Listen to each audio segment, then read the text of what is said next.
Corbette Doyle, and I'm a lecturer in the Leadership, Policy, and Organizations Department of Peabody College at Vanderbilt. And in particular, I teach in the Leadership and Organizational Performance Master's track.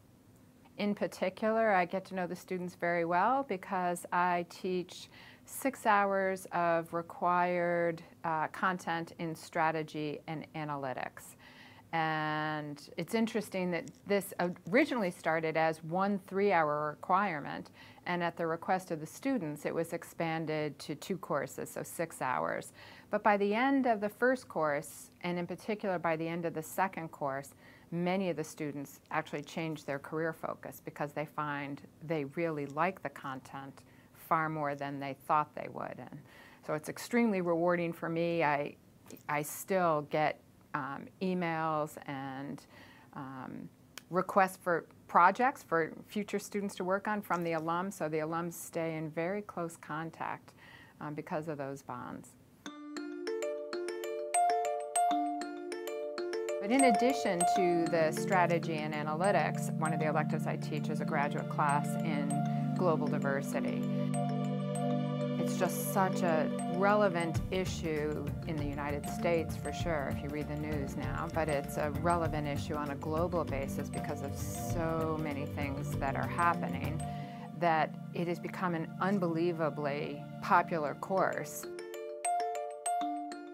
I had a long corporate career. I worked for one of the largest, 250 largest companies in the world.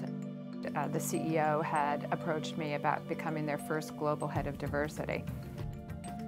I earned over 5 million frequent flyer miles when I was on the corporate side, but I was blessed with support.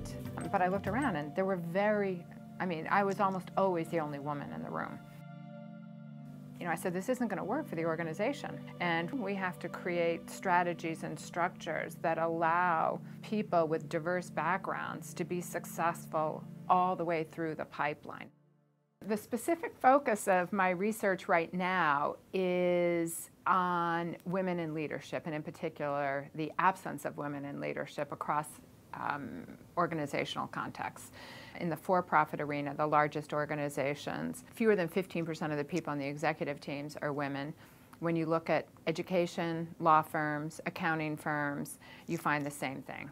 How do we address those issues? How do we come up with strategies to turn the tide around?